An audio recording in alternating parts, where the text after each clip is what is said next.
Amongst the Igbo people, there is a distinct recognition of a supreme being, beneficent in character, who is above every other spirit, good or evil. More than 100 years ago, a missionary named George Thomas Basden wrote a book that shaped how the rest of the world understood the Igbo. This book, among the Igbos of Nigeria, became for many colonial administrators, anthropologists, and historians the starting point for their interaction with the Igbo society. But can such a book be trusted, or should it be rejected completely because of its inherent colonial viewpoints? The answer is not as simple as many people think, because with all its flaws, and there are many, descriptions from this book give us one of the clearest windows into traditional Igbo life from an eyewitness. Basden believed he was witnessing the end of an old civilization. He wrote that every native institution had been shaken to its foundations, and that many ancient customs would soon exist only in memories. For that reason, he wanted to record what he saw before it disappeared forever. And what did he record? On Igbo towns, Basden observed, every town, and incidentally, every family or household, stands by itself. There is no combination between town and town. Although speaking the same language, and in times of peace, intermarrying with one another, the nearest neighbors are still regarded as strangers. For example, the people of Onitsha and those of Opusi do not reckon themselves as of one tribe, though a distance of less than 5 miles separates the two towns. With the exception of the king of Onitsha, there are no kings in these parts. On drinking, he wrote, as a rule, when left to their own resources, the Igbos are a sober race. They manufacture no intoxicating liquor. The nearest approach is palm wine, which is allowed to ferment by natural processes and is frequently heavily adulterated with water. On hospitality, he lamented, to be offered whiskey or German beer when paying a call upon a native chief is an innovation greatly to be deplored, especially when compared with the old ceremony of sealing friendships by sharing the kola nut. All the sentiment has departed, and with it the touch of reality that graced the ancient institution. And on etiquette, he said that the Igbos have clearly defined standards of etiquette. The Igbo is very hospitable, and many of the chiefs are nature's gentlemen. As a bonus, I will include the audiobook of this fascinating chapter on etiquette at the end. It contains the most surprising descriptions of Igbo people's manners that we never talk about. This is not to say the book is without major problems. As you will see, every other paragraph contains bigotry and prejudice. We also deal with disparaging words such as hidden, primitive, and pagan repeatedly used to describe the people. Some background into the author. Reverend George Thomas Basden was an Anglican missionary with the Church Missionary Society. Unlike many Europeans who only visited Igbo land briefly, he lived among the Igbo for more than 30 years. He learned the language, traveled widely within Igbo land, observed everyday life, and spoke directly with the people. He published the book Among the Igbos of Nigeria in 1921. According to him, his book was an attempt to record what he saw and what he learned from the people themselves before colonial rule and Christianity completely transformed their society. Whether one agrees with his conclusions or not, few books have had a greater influence on the study of Igbo history. There are surprisingly few eyewitness accounts of Igbo society before colonial rule became firmly established. That is what makes Basden's work so valuable to us now. The book is filled with direct observations and also contains numerous photographs that captured Igbo life at a time when cameras were still rare in Africa. Basden covered almost all aspects of Igbo life. It described village life, family structure, childhood, courtship, marriage, religion, burial ceremonies, title taking, farming, markets, currency, music, warfare, hunting, and many other subjects. At the same time, Basden was very much a man of his time. He viewed the world through the eyes of a British missionary living during the height of European colonialism. Throughout the book, offensive words such as Eden, uncivilized, native, and primitive appear repeatedly when describing the people and their culture. The book, for the most part, reflects the Eurocentric attitudes that were common among Europeans of that period. This is where readers must exercise patience and not throw the book away, as I almost did. Basden's descriptions of what he saw are often extremely insightful. His judgments about what those things meant are usually not. But rejecting the entire book because of its colonial language would mean losing one of the richest eyewitness records ever written about traditional Igbo society. Instead, we should read it critically, appreciating its strengths while recognizing its limitations. Perhaps one of the most remarkable parts of the book is Basden's awareness that he was living during a turning point in history. He believed Christianity and colonial rule will transform every part of Igbo society. He commented that old landmarks were disappearing and that modern developments would soon erase many traces of the past. Looking back today, his prediction proved largely correct. Among the Igbos of Nigeria is both an invaluable historical record and a product of colonial thinking. For the Igbo, this book offers something that is becoming increasingly rare. It allows us to look back at our practices through the eyes of someone who witnessed many aspects of traditional Igbo society before they were fundamentally changed. The greatest danger of this book is not that it exists. The greatest danger is that the book will vanish, and with it, certain seemingly negligible detail of traditional Igbo life. Now let us preview the chapter titled Some Points of Etiquette from the audiobook of Among the Igbos of Nigeria and judge for ourselves. The fact is sometimes overlooked that amongst uncivilized races there are, as a rule, clearly defined standards of etiquette. It is so with the Igbo people. They have rules for the regulation of conduct applicable to almost every detail of life. Habits are naturally engendered, and they are a subconscious part of the native's being, and, amongst the older generation, it is a rare thing to find one failing to observe the traditional rules of conduct.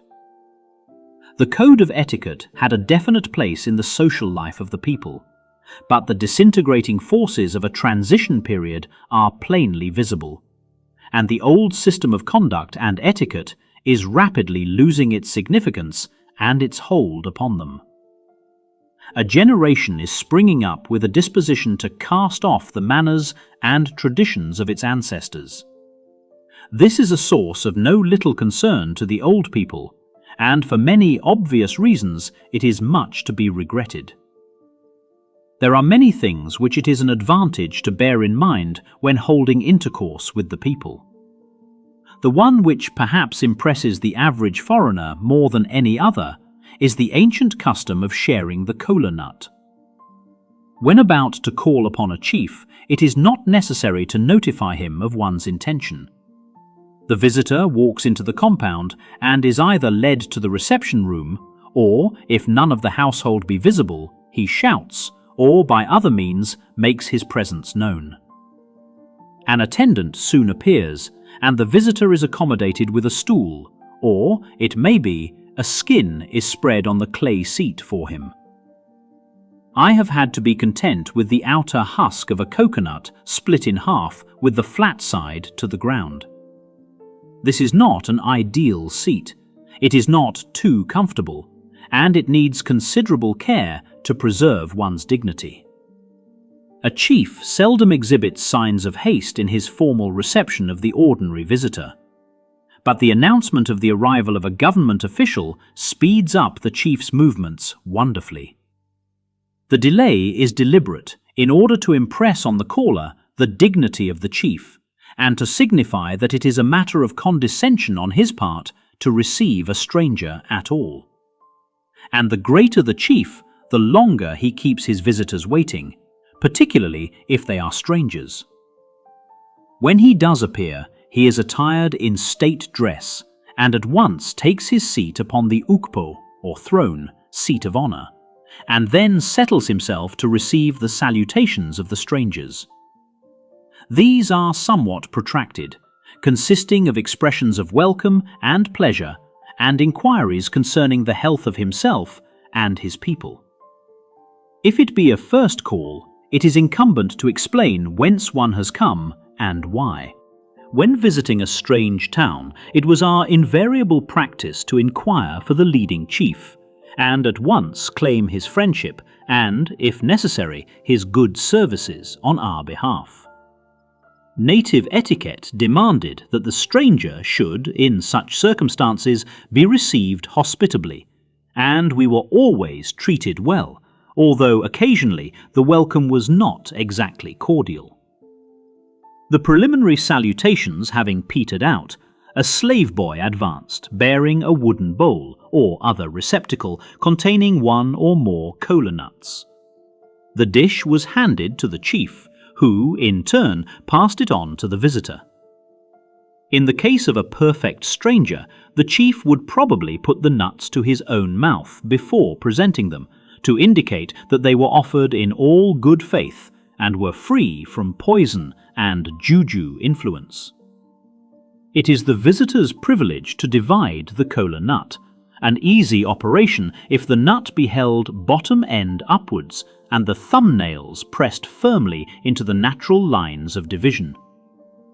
These portions are usually broken into still smaller fragments, and then the pieces are placed in the dish.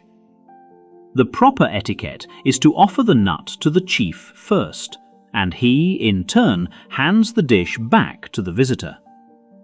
The two leading personages having thus partaken, the remainder of the nut is passed to the other men in attendance, in order of rank and seniority. The ceremony is not confined to men, but they take precedence of any women present. The right hand must always be used, to offer or receive a gift with the left hand, or to present it for any purpose, is equivalent to a direct insult. The joint partaking of kola nut is supposed to be the ceremony which seals an unbreakable friendship, but it would be injudicious to rely implicitly upon this outward expression of goodwill. A native would pay little respect to its binding claims should circumstances arise to lead him to change his attitude towards the stranger. The ceremony is brought to a conclusion by an interchange of presents, either whilst still sitting in the reception chamber or after the parties have departed to their respective quarters. The presents offered by the chiefs are sometimes more interesting than attractive. So long as they consist of live meat, yams and such like, they are as agreeable as they are acceptable. When dead meat is offered, one cannot but feel disgust, however strongly one may try to repress it. On one occasion, a worthy and venerable old cannibal chief smilingly presented me with a large dish of meat. There were several joints, all black with smoke, and their origin a matter for speculation. But the climax was reached when the old gentleman suddenly bent down and vigorously licked the surface of the meat as a preliminary to presenting it. This, of course, being done to remove any possible suspicion of poison. Where a chief is privileged to hold the courtesy title of king, the native salutation is accompanied by the sincerest form of obeisance, the visitor prostrating himself and placing his forehead on the ground. He repeats this act several times, and each time he raises his head, he utters the kingly salutation, Igwe, or Obi, instead of one of the customary words used in greeting commoners. In theory, no visitor may depart from any house without partaking of kola nuts or some equivalent. In practice, the custom is frequently omitted, the omission being atoned for by the words Enwerom Oji, I have no kola, the underlying idea being an apology for the fact that no kola nut has been offered. Not that there was any intention of slight or want of respect, but the host had nothing to offer. All persons, irrespective of age, sex, or rank, salute each other as they meet. None but an ill-mannered person, lacking in common courtesy, would fail to return the customary greeting, unless, indeed, he were mourning for the dead, or in the act of bearing an offering to the spirits of the dead. As a matter of fact, at times there are so many people to greet, and the salutation is such a parrot-like utterance that it is apt to jar on the foreigner's nerves and exhaust his patience. The underlying thought of the salutation is practically the same all over the country, bearing a general idea of welcome, more or less equivalent to the English glad to see you. The word may be repeated any number of times, often with monotonous and wearisome precision. Curiously enough, in most districts there is a total absence of variable salutations. All who meet in the morning greet one another with the words, "Have you come out from sleep?" And this salutation is pressed into service throughout the day, and night too, if need be. There is nothing which corresponds to "good afternoon" or "good evening." To the foreigner, it sounds rather ludicrous to be asked at 6 p.m., "Have you come out from sleep?" There is one exception which comes into use when one meets a person at work. The right thing then is to salute the labourer with the words, "Thank you for working," the words to be repeated as often and as vigorously as the work appears to warrant. Should one wish to beckon to another, the right hand must be used with the palm turned downwards, that is, with a sort of drawing motion. On the other hand, to close the fist, with thumb turned upward, and shake it in the face of a person is equivalent to hurling the most deadly threats and curses upon him. A person drawing near whilst a meal is in progress is immediately greeted with an invitation to come and eat. The invitation is always given, but the answer is almost invariably to the effect that the visitor has already eaten. It is a rare thing for one to accept food in these circumstances. The invitation is an act of courtesy which, though always expressed, expects the answer, no. In every sphere of life, man takes precedence over woman. He is lord and master, but not necessarily in an overbearing manner. The sexes recognize clearly each other's rights and privileges, and they do not spoil matters by attempting to interfere with each other's affairs and vocations.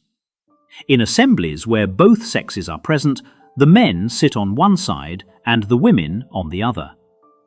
When travelling by road, no regular order is followed, but more often than not, the husband brings up the rear. his womenfolk bearing the loads before him.